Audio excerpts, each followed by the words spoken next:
Allah Subhanahu wa taala berfirman dalam Al-Qur'an surah At-Talaq ayat 6. Wa in kunna ulati hamlin fa anfiqu 'alaihinna hatta yad'na hamlahunna wa in kunna ulati hamlin, dan jika mereka perempuan-perempuan itu yakni istri-istri yang sudah ditalak itu sedang kondisi hamil, fa anfiqu 'alaihinna, maka berikanlah ya suami-suami kepada mereka itu istri-istri, hatta yadha'na hamlahunna, sampai si istri itu melahirkan, sampai bersalin. Nah, jadi wajib itu.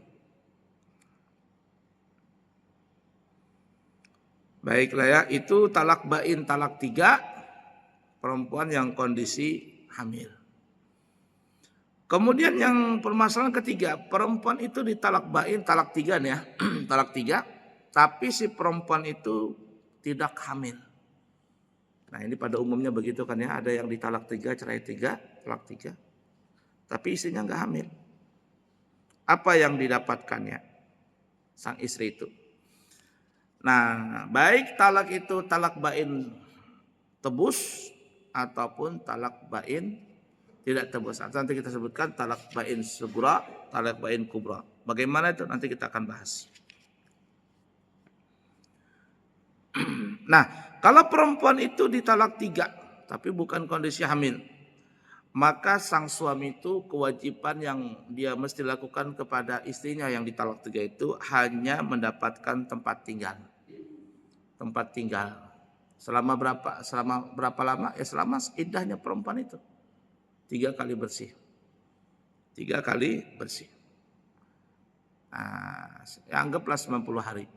Sang suami itu wajib memberikan tempat tinggal, disewakan atau apa begitu, atau dia tinggal di rumah suaminya itu, si suami keluar begitu. Nah, nanti setelah selesai iddahnya itu masalah lain lagi, harta gono gini itu. La ilaha illallah. Nah, itu wajib ya. Sedangkan untuk sehari-hari makan, minum dan sebagainya, pakaian itu sang suami tidak ada kewajiban. Kenapa? Karena sudah talak 3. Talak 3. Kalau talak 3 itu sudah bebas, apa namanya itu? Bercerai tanpa syarat. Bebas tanpa syarat. Ya, suami itu tidak bisa lagi merujuk. Tidak bisa lagi merujuk. Sang suami ini tidak bisa apa-apa lagi. Perempuan itu sudah bebas sebebas-bebasnya dari ikatan suami. Tinggal nanti selesai iddahnya sudah. Perempuan itu bebas. Mau menikah kemanapun bebas. Dan suami tidak bisa lagi merujuk-rujuk. Kecuali jar orang Banjar becina buta. Bagaimana becina buta itu? Ya umpama suami menyesal nih.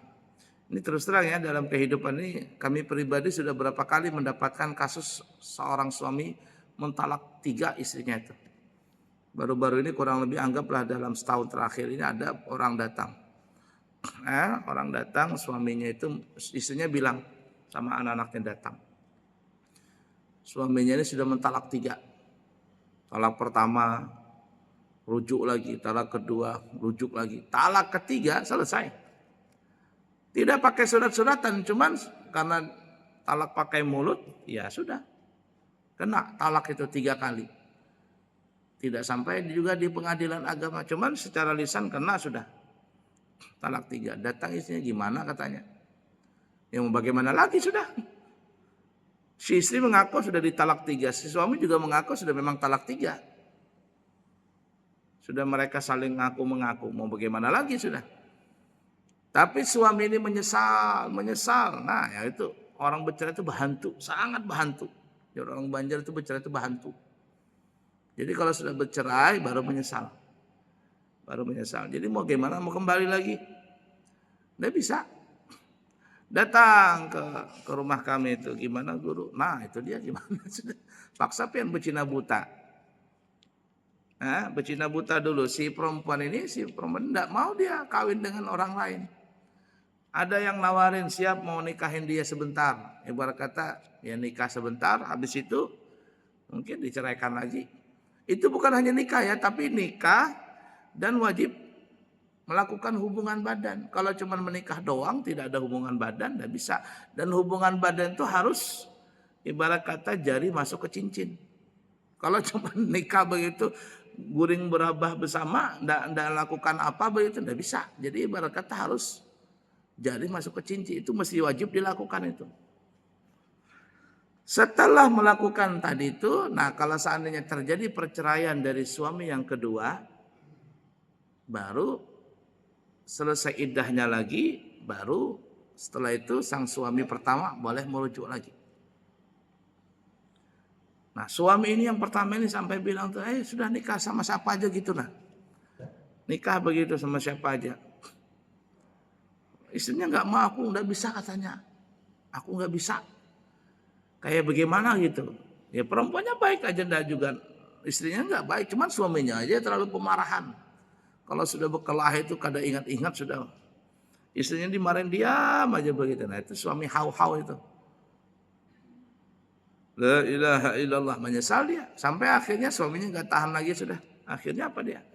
Katanya aku nggak mau nikah katanya. Aku biar aja janda katanya. Ya, kalau disuruh nikah lagi sama orang lain kembali kepada suaminya pertama, aku mau kembali katanya. Mau aja kalau kembali, tapi kalau nikah lagi dengan orang lain, jijik katanya dia. Ya sudah, suaminya akhirnya nikah dengan perempuan lain. Nah itu tuh. Sedangkan istrinya ini ya sudah hidup dengan anak-anaknya. Nah itu ya, jadi orang bercerai itu nanti setelah bercerai baru menyesal. Baru menyesal tuh. Dan sekali dua kali tuh, hampir rata-rata seperti itu. Banyak terjadi perempuan, maksudnya suami istri setelah bercerai baru menyesal. Si suami menyesal, si istri menyesal. Baiklah ya, jadi itu. Perempuan yang tidak hamil, kalau ditalak 3 hanya mendapatkan tempat tinggal saja. Sedangkan pakaian, makanan, minuman selama iddah itu tidak ada kewajiban seorang suami. Allah Subhanahu wa taala menyebutkan dalam Al-Qur'an surah At-Talaq ayat 6, askinuhunna min haitsu sakantum min wujidikum. Tempatkanlah mereka para istri-istri kalian itu di mana kamu bertempat tinggal menurut kemampuanmu. Ini di mana bercerainya di situ istri tinggal. Suami keluar dulu. Suami keluar dari rumah itu. Nah, nanti kalau seandainya sudah selesai iddahnya baru bicara harta gono gini atau umpama suami mencarikan rumah yang lain dan lain sebagainya dan sebagainya. Pokoknya wajib ya suami itu memberikan nafkah rumah tadi. Bukan memberikan tempat tinggal selama iddah tadi. Dalam riwayat Imam Ahmad, mohon maaf ya.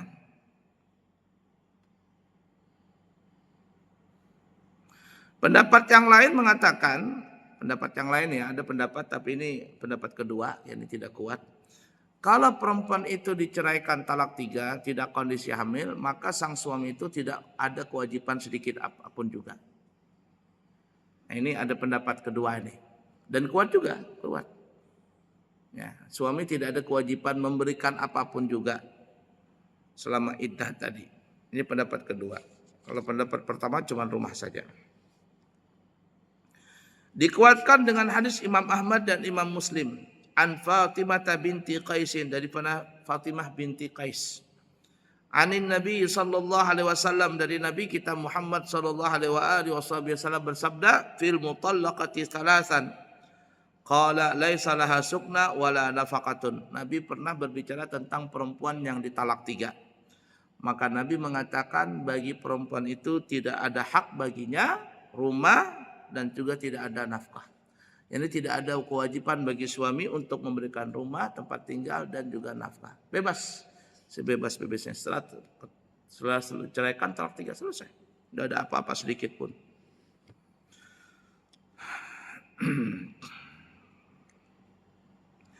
Nah, adapun yang tadi talak di atas, yang ayat di atas askinuhunna min haitsu sakantum min wujidikum, itu kata ulama penafsirannya adalah bagi perempuan yang talak raj'iyah. Talak 1 dan 2 saja. Nah, itu ya. Ala kulli hal. Terakhir yang keempat,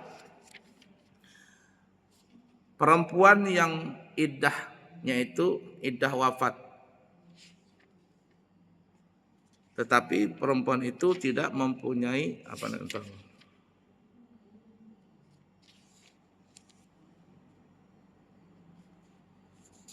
Ini sudah kita bahas tadi ya.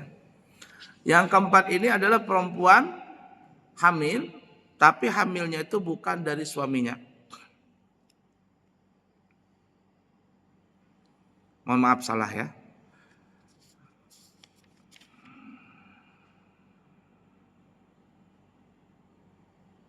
Baik. Nah, itu talak hidup ya, ini talak mati lagi ya. Mohon maaf, talak mati. Kemudian yang keempat, yang terakhir, apabila perempuan itu cerai mati, yakni suaminya meninggal dunia. Tapi suami ini dalam kondisi hamil dari suaminya. Hamil dari suaminya. Ini sering terjadi ya, umpama suami itu naudzubillahi min dzalik, nasallallahu alaihi wasallam, pergi tugas kemana begitu. Dia jadi tentara kah atau tugas di mana, rika atau di mana gitu. Istrinya lagi hamil di rumah. Kejadian naudzubillahi min dzalik, nasallallahu alaihi wasallam, kecelakaan bla bla bla dan naudzubillahi min dzalik, meninggal suami tadi. Istrinya dalam kondisi hamil. Lalu apakah perempuan yang hamil itu ada kewajiban dari keluarga sang suami? Nah, kalau nafkah, tidak mungkinlah orang mati memberikan nafkah. Yang sudah mati suaminya, kujuk-kujuk datang malam tuh, istriku, aku bawa baju untukmu. Takutan bininya, jadi hantu suaminya. Nah, apakah ada sang suami itu, dari keluarga sang suami itu memberikan kewajiban, memberikan sandang pangan papan? Jawabannya adalah tidak ada. Ya. Tidak ada. Loh kenapa? Karena ketika sang suami itu meninggal dunia, otomatis harta sang suami itu nanti akan menjadi hak waris dari sang istri. Ya, sang istri. Apalagi sang istri itu mengandung. Berarti nanti istri itu mendapat 1/2. Ya, 1/4 ya. Daripada harta suami tadi. Anaknya nanti dapat asobah, dapat harta sisa semuanya kalau dia laki-laki. Nah, jadi selama meninggal itu sudah. Maksudnya ketika suaminya meninggal, sang istri ini ya sudah, harta warisan itu yang dia dapat. Bahkan apabila sang suami itu memang kena tugas, apalagi di perusahaan dari mana gitu, tugas atau dari pemerintah, itu ada nanti namanya dana pensiun kah apa ibarat kata itu. Ya, pensiunnya ada, kemudian apalagi namanya dana asuransi lah macam-macam. Istrinya semua yang dapat tuh. Itu besar itu. Keluarnya itu bisa main ratusan juta itu. Kalau memang kecelakaan bla bla dan sebagainya itu. Dari kepolisian dapat kalau kecelakaan, kalau dari perusahaannya juga dapat dan sebagainya. Jadi istri ini ibarat kata itu kalau suaminya meninggal dia terjamin kehidupannya dari harta warisan sang suami tadi. Nah, ya, jadi si istri dapat harta warisan, si anak tuh dapat. Artinya, ya sudah, dari harta peninggalan suami itulah untuk kehidupan selanjutnya. Nabi kita Muhammad SAW bersabda dalam hadis riwayat Imam Daruqutni, "Laisa lil hamili al mutawaffa anha zaujuha nafaqah." Bagi seorang perempuan yang meninggal suaminya dalam kondisi hamil, ya, perempuan yang hamil dan meninggal suaminya, maka suaminya itu tidak memberikan nafkah. Yani tidak ada berhak sang istri itu mendapatkan nafkah dari suaminya. Jelas meninggal sudah. Atau dari keluarga suaminya, enggak ada. Kenapa? Karena sang istri ini nanti akan mendapatkan harta warisan. Bahkan yang terjadi malah sebaliknya. Keluarga suami ini mengusir istrinya. Mengusir. Itu banyak kejadian tuh. Ini baru-baru ini saya lihat ada di media sosial. Keluarga suami mengusir istrinya. Padahal istrinya suaminya meninggal. Diusir. Itu harta anak kami, keluarga kami diusir. Ya Allah, ini keluarga gimana keluarga suami ini? Itu. Dana pensiun diambil, semuanya diambil. Kasihan istri itu. Jahat karena nggak ngerti agama. Makanya kata ulama ya,